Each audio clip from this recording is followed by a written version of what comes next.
Welcome back, viewers at home. Now, joining me tonight to share insights on the rewards and challenges of this fulfilling career, helping you decide if it's the right path for you, is Saadiyah Sayed, who is a dedicated doula lecturer and director of Belly to Baby Doula Training. Saadiyah, assalamu alaikum. Jazakallah so much for joining me this evening. Wa alaikum assalam. Jazakallah for having me once again.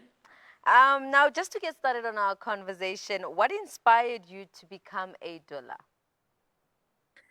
I think it would definitely be after the birth of my son 18 years ago, where, I was very drawn to the transformative role and life changing role that a doula had on my birth.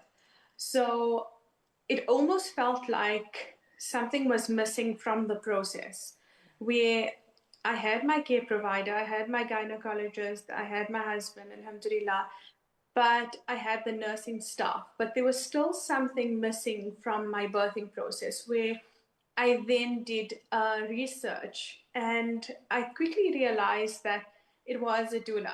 So this is where I did my research. I then went into nursing. Quickly realized again that it's not a doula. And one of my colleagues actually said, look into becoming a doula, look into what a doula is. And that's when I started doing my research as to what a doula is, the role a doula plays. And that's when I figured out, okay, this was missing from my birthing process. So when I birthed my twins 3 years later, I then had a doula for my birth, and it was extremely different. It was worlds apart from my first birth. And that's what actually inspired me. So I started off just by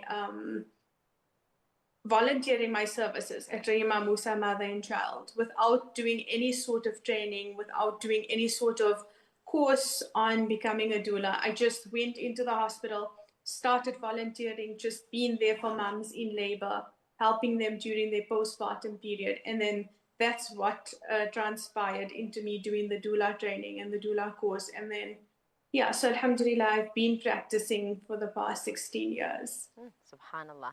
And now with that, what made you now say, you know what, I'm going to help anyone who also wants to embark on this, path of becoming a doula? Because that, I'm so interested to find out what really, truly motivated that.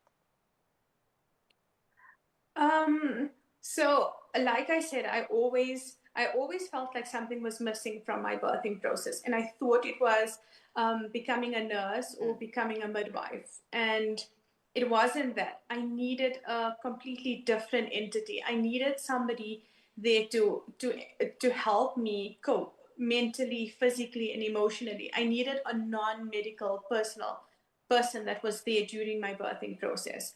And after doing my voluntary work at Rahima Musa Mother and Child and seeing the benefit of myself being there, and then getting to meet other students that were midwifery students, doula students, and seeing how important our role is, how families trust the doulas during this transformative period, the huge role that the doula also plays during the postpartum period. So it's not only just prenatal, it's not only just during the labor and the birth process, but it's also during the postpartum period where this mom is so vulnerable. She takes her baby home, and the mom and dad have to navigate through this whole parenting journey. And with doulas being there, playing a huge role during the postpartum journey, I find that it has a huge impact on how moms and dads actually navigate and manage during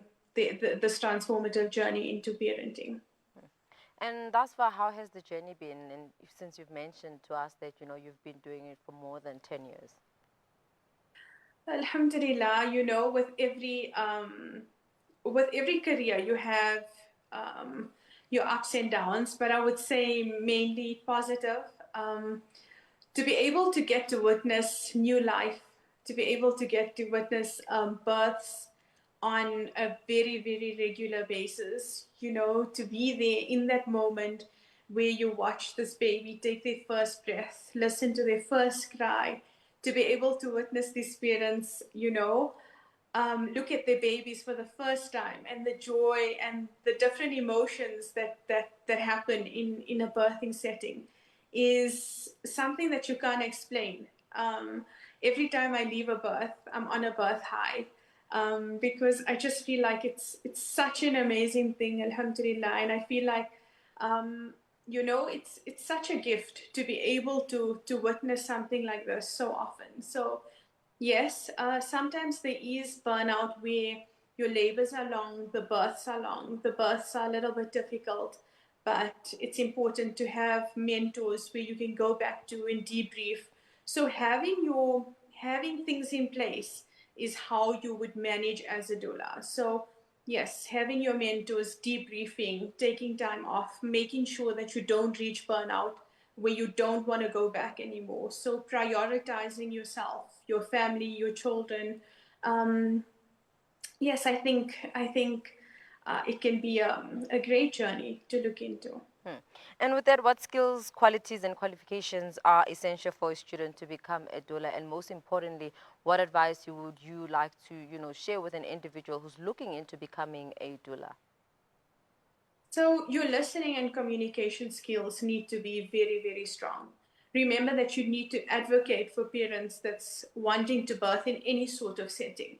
So you can't only say, okay, I only work in hospitals. So remember, there's different sort of birthing settings. So you're going to have to work in private, you're going to have to work in government.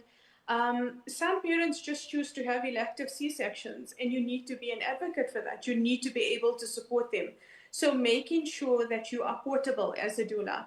And when I say portable, I mean going from a home birth to a hospital birth to a home birth unit, to a theater, and making sure that you're able to support these parents to the best of your ability in whatever setting and whatever birth unit they choose to have their baby. So being a portable doula is very, very important, and not just saying, okay, this is what I do, this is what I'm going to stick to, because then it makes it very difficult, because birth is very, very unpredictable. It's not something that we can predict.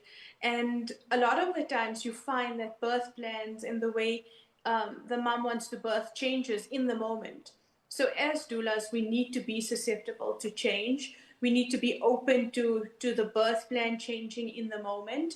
And yes, being very optimistic about birth, because we also need to understand that it doesn't always go the way the parents wanted it to go. So being an advocate and making sure that you have the skill to support them and explain to them that it's not always, the way you wanted it to be. It doesn't always go a certain way. So making sure that you have empathy skills in order to help parents cope better and manage better. And with that, what does or do doulas actually need malpractice insurance, and how does it work? So all doulas have malpractice insurance. It's a must for doulas to have. So some doulas do have, and some don't. It just depends on what kind of work you're doing as a doula. So if you're not doing any births, then you wouldn't need any insurance, because you don't need liability against malpractice. But if you're doing births, if you're doing postpartum, then yes, you would. But if you're just conducting like antenatal classes, prenatal exercises, all of those things, then you wouldn't need doula liability. And Sadia, with that, another very important question in terms of setting boundaries. How does one then, set boundaries with clients to maintain a more healthy work-life balance? So making sure that your communication skills are on point. So your patients need to know, your clients need to know your availability. So when you're available and when you're not available, because birth can happen at any given time. So to avoid burnout, you have to take time off as a doula. So communicating well with your patients is very, very important. Letting them know in advance that there's a certain time in the year, certain times in the year that you do take off. So making sure that they are aware that you're going to use something called a backup, although they don't like to, but you have to make it known to them that if you'd like to take me on as a doula, there's a chance that I won't be available from this date to that date, and you might have to use my backup doula. So communicating, making sure that you have a contract that your patients sign with you to cover yourself. So in the event that so sometimes, like myself, I only take on a certain amount of births for in a particular month. So a patient would go in, have a Caesar, an elective C-section. So making sure that you communicate well with your patients to say, okay, if this happens or that happens, then there would be a fee that you would have to cover for such and such reason. So making sure that there's open communication between patient and the doula. And in closing our conversation, I want to find out from you, are there any misconceptions in the field of being a doula? So common misconceptions is the doula taking the role of the medical team. So remember that doulas are non-medical. We do not take the role of the medical team. We do not take the role of your nursing staff, your midwife, your gynecologist. We are completely different entities. So we basically work together. We work together. If you're birthing with a gynae, we work together with your gynecologist.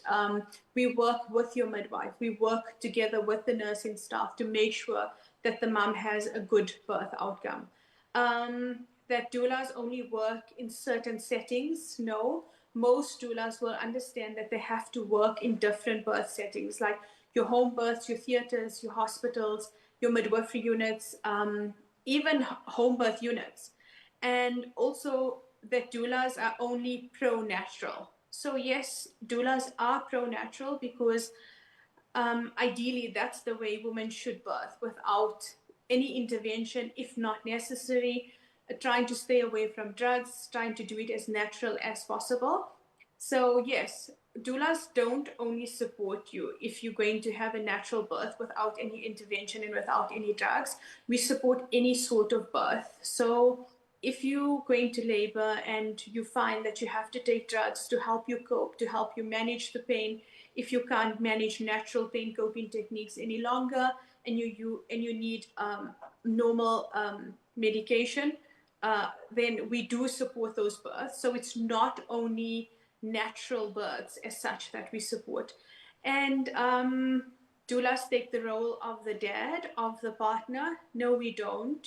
We work together with your partner. In fact, we get the dads very involved in the birth and in the labor process, showing them what to do, how to help the mom breathe, because there's only so much that the doula can do, especially if it's a long birth that we're attending. So sometimes it's great to have the dad there where he can sort of like relieve you and take over, walk with the mom, do her exercises, do her breathing techniques. So we get the dads very, very involved.